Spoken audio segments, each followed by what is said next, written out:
E se as coisas são compreendidas, são bem lidas, elas vão ser replicadas e seu artigo vai ser mais lido, vai ser mais citado.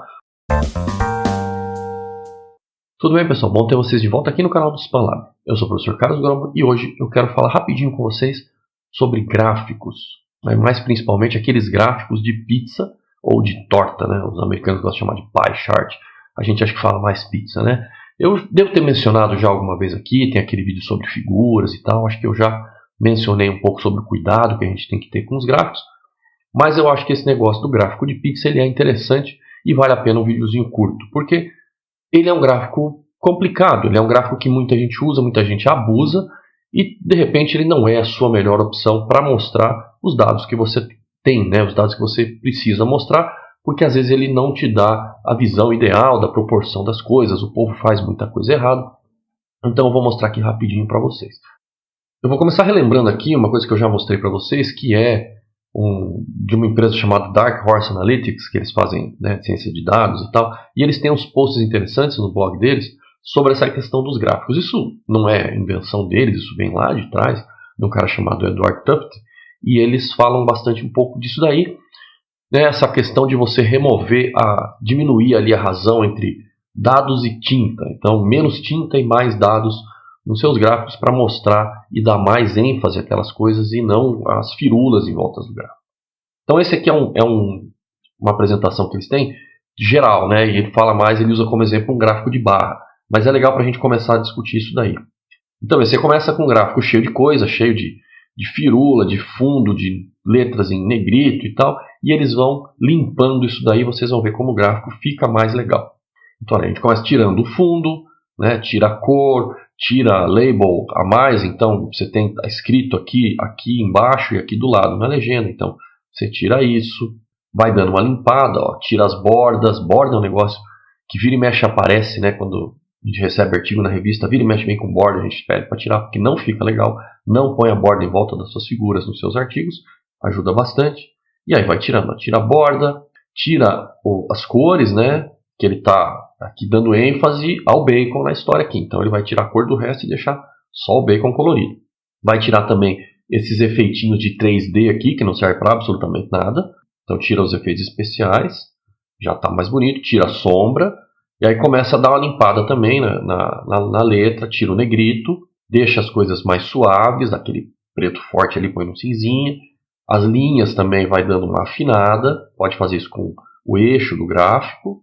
E se eu estivesse fazendo esse gráfico para um artigo, para uma tese, por exemplo, eu pararia aqui, tá? Ou talvez aqui, ó, tá? Tirar as linhas até, pode ser. Então, ou aqui sem as linhas, mas com os eixos, ou aqui para trás com as linhas. Um desses dois, eu acho que ficaria bom numa tese, num artigo, porque a gente gosta de ver o eixo, né? É importante para a gente ver essas coisas. Mas para uma coisa mais visual, de matéria de jornal, coisa assim, infográficos, às vezes é legal você tirar um pouco mais ainda, por exemplo, tirar os eixos, que é o que ele faz aqui, e colocar as labels, né, os rótulos direto nas barras. Então isso também é interessante, já fica uma cara um pouco mais solta, uma cara um pouco mais de jornal, eu diria. Então eu não iria tanto aqui, né, aqui menos é mais, para um gráfico de um artigo de uma tese, tá? Eu pararia aqui antes, assim, até aqui ou com as linhas. Mas e no caso dos gráficos de pizza? Eles também tem um post sobre isso, né? Antes de mostrar o post da Black Horse, eu vou mostrar um outro, para vocês sentirem um pouco como que as coisas podem ficar complicadas, tá? Então esses links estão todos aí embaixo, está no blog Data to Viz. Então veja, você tem um gráfico de pizza aqui, e aqui embaixo, acho que dá para ver bem na tela, né? Então eles representam a mesma coisa, o gráfico de pizza e o gráfico de barras. E veja que nesse exemplo, o gráfico de barras ele é muito melhor para você entender as diferenças das coisas. Se você olhar esses três gráficos de pizza aqui, você não tem tão diretamente, né, a sensação de quem é maior, quem é menor, porque os valores são próximos. E aí se você usa um gráfico de barra, né, fica mais fácil de você ver que aqui nesse primeiro o E é maior, no do meio quase todo mundo é igual, e no último o E é o menor, né, inverso do primeiro.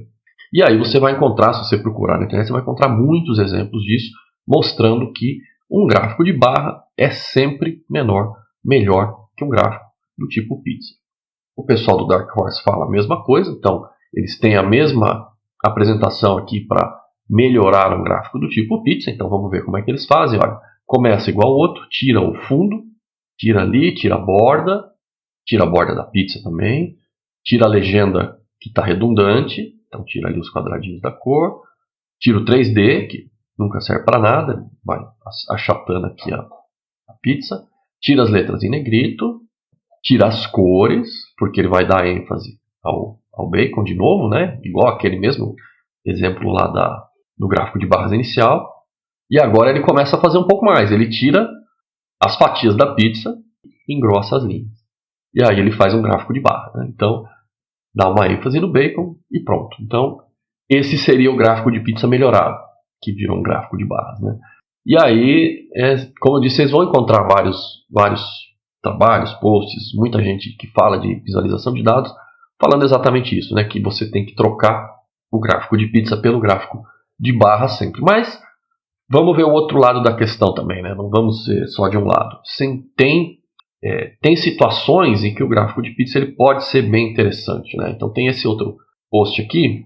Então aqui, né, nesse primeiro exemplo, é claro que o gráfico de barras ele mostra muito bem o tamanho das coisas, dá para você ter uma ideia melhor das porcentagens e permite uma comparação mais direta. Agora, dependendo do que você quer fazer, se você quer, por exemplo, ressaltar o fato de que essas duas empresas aqui, B e C, controlam mais de metade do mercado, que é o que está nesse gráfico, aí de repente o gráfico de pizza pode ser mais interessante, porque você vai bater o olho e do jeito que está aqui com as coresinhas, né, cinza e depois o destaque aqui, você já vai ter essa sensação direta de que realmente esses dois caras são importantes e eles são mais da metade, né?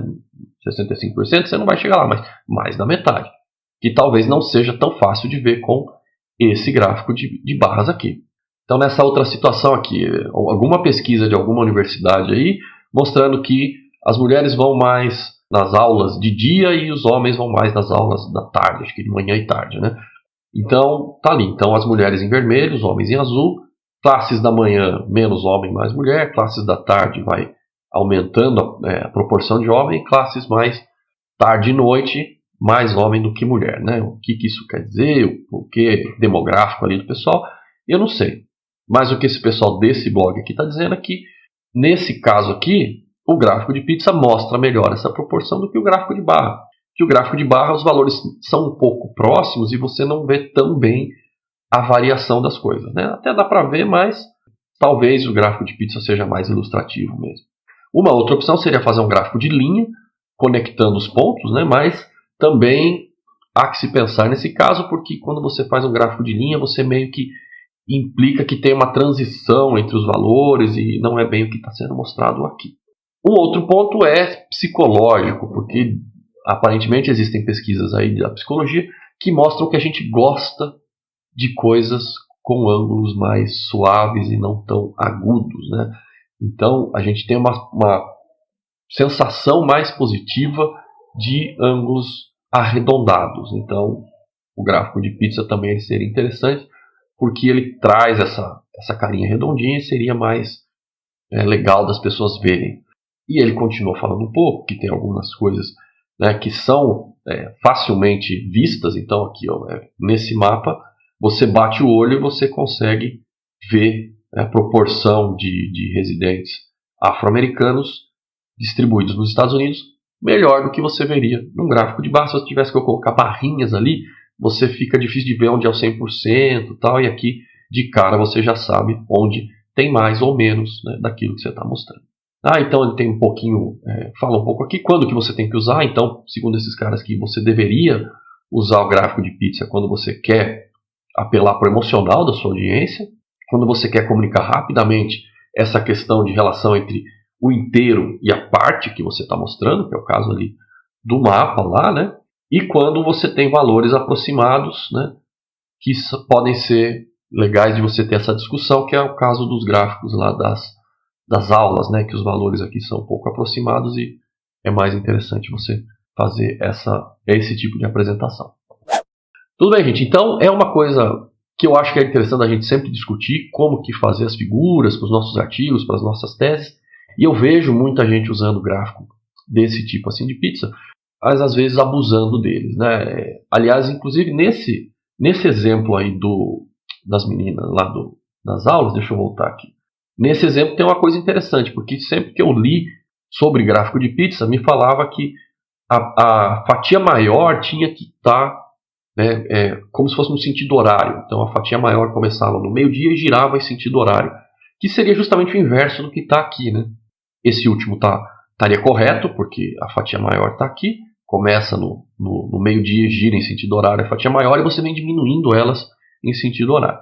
E aí esses dois estariam errados. Mas, se a gente olhar e pensar bem, você quer sempre ter você tem que ter esse padrão aí nas figuras, e ia ficar estranho se você invertesse as fatias para esses dois primeiros gráficos. Então é por isso que esse daí está assim. Mas se você tiver que usar, lembra-se de tentar colocar a primeira fatia, a fatia maior, e ir diminuindo elas em sentido horário. Beleza? Então, como eu disse, um jogo rápido aqui para a gente conversar sobre isso, mas que eu acho que é importante, que é interessante a gente trazer esses assuntos de vez em quando aqui, porque a gente sempre vê essas figuras e tal, e pensem bem, né, como colocar suas figuras. Vou deixar todos os links ali para vocês darem uma lida, e ponderem se vocês realmente precisam de um gráfico de pizza ou de um gráfico de barra ou algum outro tipo de representação para os seus dados, de maneira que eles tragam a mensagem que você quer da maneira mais efetiva e melhor, não só para você.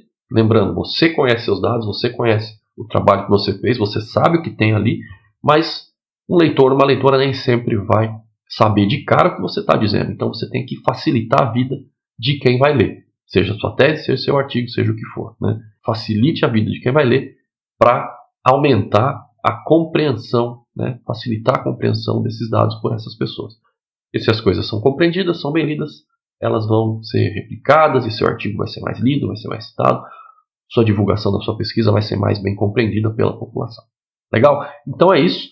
Vou ficando por aqui, vou como sempre deixar aí o link para vocês se inscreverem no canal, né? Lembra de deixar o like aí, porque isso ajuda o YouTube a entender que você está gostando do vídeo, ajuda o algoritmo a recomendar o vídeo para pessoas que têm gostos parecidos com os seus. E eu vejo vocês no próximo vídeo.